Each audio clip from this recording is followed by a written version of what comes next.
Namaskar everyone. So we'll continue our exercise 10.1. Question number from question number 11. Right? Question number 11. Which of the following pairs of equivalent rational number are of equivalent rational number? अब इसमें ये बताना है क्या आपके पास ये जो pair है रैशनल नंबर की, ये इक्विवेलेंट कौन सी पेयर है. ठीक है. First one A 9 by -5 and -3 by 50. Right.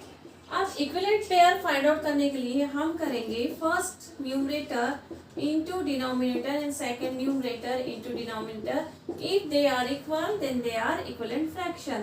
So 15 9s are, what is the answer? 135 and -3 into -5 plus 50. It means that they are not equivalent rational number. Second one B 2 by -7 and -9 by 32. Then how will you multiply? 2 into 32 -9 into -7. 2 2s are 4, 64 and 9 7s are 63. Means they are not equivalent rational number. Second one is that -6 into 3 -18 and 2 into 9 18. -18 and 18 are not equal, so they are also not equivalent fraction rational number. D 3 by 4 and 12 by 16. 3 into 16 and 12 into 4. 16 3s are 48 and 12 4s are 48. It means that they are equivalent rational number. Equivalent rational number. ठीक है. E 16 into 16 296 and 24 into 24 obviously bigger than. It means that they are also not equal. F -2 into -9 18 plus 18. F में है -2 into -9 plus 18 and 3 into 6 18. It means that they are also equivalent rational number. G 8 into 15 8 into G 8 into 15 120 and 10 into 12 also 120. It means that they are equivalent rational number. H 3 into 3 9 2 into 7 14. They are not equivalent. I -7 into 10 -70 and 7 into 10 70. It means that they are not equivalent. Means -70 it is negative number, it is positive, right?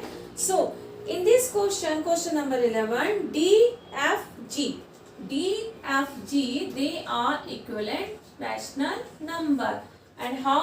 These are the solution and do it all question. Okay, question number 12. What is the question number 12?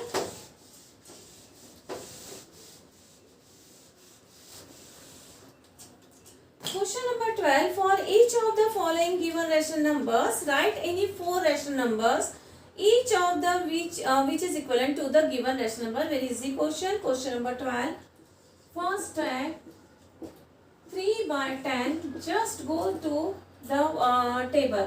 3 2s are 6, 10 2s are 20, 3 3s are 9, 10 3s are 30, 3 4s are 12, 10 4s are 40, 3 5s are 15, 10 5s are 50. ठीक है. Question number 12 का B -2 by 5 -4 by 10 -6 by 5 is a 15 and 2 4s are 8 -8 by 20, 2 5s are 10 -10 by 25. C -2 by 6 -4 by 12, 2 2s are 4, 2 3s are 6, 6 3s are 18, 2 4s are 8, 6 3s are 6 4s are 24, 2 5s are 10 and 6 5s are 30. D का answer है -2 by -3.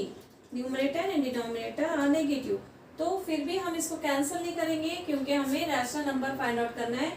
2 2s are 4 -4, 3 2s are 6, 2 3 जा 6, 3 3 जा 9, 2 4 जा 8, 3 4 जा 12, 2 5 जा 10 and 3 5 जा 15। ठीक है, कितने रैशनल नंबर फाइंड आउट करने हैं आपको? 4 रैशनल नंबर। तो 1 2 3 4, राइट।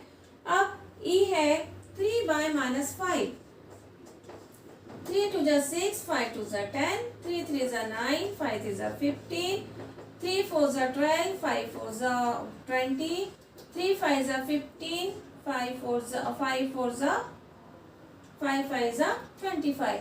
इक्विवेलेंट इसलिए कहना जाते हैं जब भी हम इसको डिवाइड करें, 3 2 जा 6, 3 5 जा 15, इसका मतलब आंसर क्या होगा? -2/5। यहाँ पर भी हम डिवाइड करें -5 2 जा 10 एंड 5 6 जा 30। ठीक है, तो आंसर क्या आना चाहिए आपका? -2/6, तभी हम कहेंगे ये इक्विवेलेंट रैशनल नंबर है। ठीक है, so we have completed this exercise. Now we will start our new exercise. Exercise 10.2 we have skipped this exercise. Fine. We start our new exercise. Exercise 10.3. 10.3. ठीक है, 10.3 from the following identify the rational number which are not in the standard form. Also reduce each one to the standard rational form. इसका मतलब ये form में given है, आपको divide करके उसको स्टैंडर्ड फॉर्म में कैसे? 2/3, 2 डिवाइड नहीं होगा, 3 डिवाइड नहीं होगा। ठीक है, तो ये क्या होता है? ये स्टैंडर्ड फॉर्म कहलाता है। जब भी कोई दो नंबर को, रैशनल नंबर को आप डिवाइड कर रहे हैं सेम नंबर से, और जब वो डिवाइड नहीं हो रहा, फिर आगे का आंसर जो आ रहा है वो आंसर किसी भी नंबर से डिवाइड नहीं हो रहा, तो उसे क्या कहते हैं? Standard rational number. So exercise 10.3 question number 1 first है 3/9। तो 3/9 को डिवाइड कर रहे हैं हम 3 से। 3 1 जा 3, 3 3 जा 9। This is the standard form. क्यों? 1 और 3 दोनों भी सेम नंबर से अब डिवाइड नहीं होंगे। सेकेंड है आपका 4/7। तो ये रैशनल ये स्टैंडर्ड फॉर्म में नहीं है, नॉट इन स्टैंडर्ड फॉर्म, ये स्टैंडर्ड फॉर्म में नहीं है। ठीक है,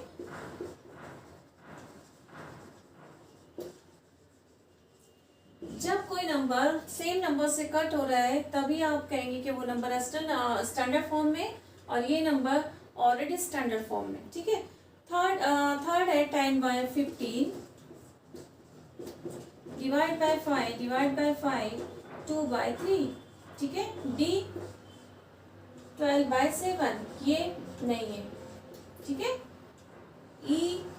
ई है आपका 15/5, इसको डिवाइड कर रहे हैं हम 5 से, तो 3/1। एफ है आपका 30/45, ये डिवाइड हो रहा है आपका 15 से। 15 2 जा 30 एंड 15 3 जा 35, 45। एफ हो गया। अब आपका हो रहा है जी 8/15, ये स्टैंडर्ड फॉर्म में नहीं है। ठीक है, और एफ 32/60,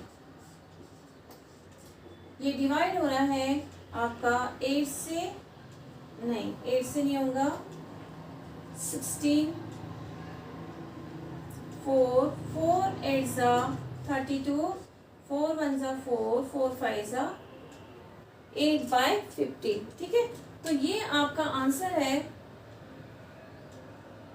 4 5 जा। ठीक है, अब ये डिवाइड नहीं हो रहा, तो इसमें क्वेश्चन में क्या है? क्वेश्चन में ये बताना है कि रैशनल नंबर जो स्टैंडर्ड फॉर्म में नहीं है, कौन सा rational number? 12/7, 8/15 and 4/7, they are not in standard form.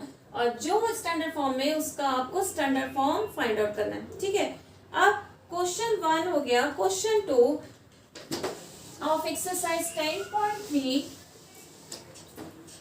Exercise 10.3 का क्वेश्चन 2 में ये कट कर देंगे। Plotting the given rational number on the number line. सिर्फ ये करना है आपको, find the greater of 2 rational number. इसमें आपको ये बताना है कि ग्रेटर नंबर कौन सा है। क्वेश्चन 2 ए 5/4 और 3/7। इसमें ग्रेटर रेशनल नंबर कैसे निकालेंगे? फर्स्ट का न्यूमरेटर, सेकंड का डिनोमिनेटर, 3 into 4 क्रॉस मल्टीप्लाई, 5 7 जा 35, 3 4 जा 12, तो कौन सा ग्रेटर है? 35। इसका मतलब ये आपका आंसर ग्रेटर है। बी 5/8 एंड 2/3, कौन सा आंसर बिगर है? क्रॉस मल्टीप्लाई, 5 into 3, 2 into 8, 5 3 जा 15, 8 2 जा 16, ठीक है। सी है आपका -5/6 और -3/2, -5 into 2 और -3 into 6, -10 एंड -18, कौन सा नंबर बिगर है? Smallest number. जो नेगेटिव में होता है, नेगेटिव में सबसे स्मॉलेस्ट नंबर होता है वो बिगर नंबर, इसका मतलब this is the bigger number. D find the greater he find out करना है। डी में है 2/9, 2/5 और 1/9, 2 into 9 and 1 into 5, 18 and 5, which number is greater? 2/9। ई में हम फाइंड आउट कर रहे हैं 3/7 and -2/3, तो 3 into 3 and 2 -2 into 7, obviously negative number is smaller, so आपको यहाँ फाइंड आउट करने की इम्पोर्टेंस नहीं है। क्यों? क्योंकि one number is positive and another number is negative, then obviously positive number is bigger, ठीक है। F -6/7 एंड -8/9, इसमें हम फाइंड आउट करेंगे आंसर, क्योंकि दोनों भी नेगेटिव नंबर है। सो -6 into 9 and -8 into 7, 6 9 is 63, 8 7 is 56, which number is greater? -56, ठीक है। सो बहुत इजी क्वेश्चन है। इजी क्वेश्चन से ये होता है कि आपको सिंपल क्लू मिलना चाहिए कि आंसर कैसे फाइंड आउट करें। ऐसे ही आंसर हमने पहले भी इसके पहले के एक्सरसाइज में फाइंड आउट करें, क्वेश्चन एक्सरसाइज 10.1 में, ठीक है। अब हम कर रहे हैं question number 3, same question, same method of question number 3, true and false. For true and false also find the greater number. A third का A -2/7 and -2/7 less than 1/2, yes, obviously true. Why? Because this is negative and positive number, तो positive number is bigger. B -3/7 less than 0, yes, 0 is neither positive nor negative, but it is negative number, it means that it is true. C 5/21 and 2/3, 5 3s are 15, it is answer 15, and 21 2s are 42, obviously it is true, right? D 7/11, 5/13, 11 into 5 55, and 7 into 3 91, obviously it is true. E -15/9 and -4/3, -15 into 3 -45, -4 into 9 -36. It means that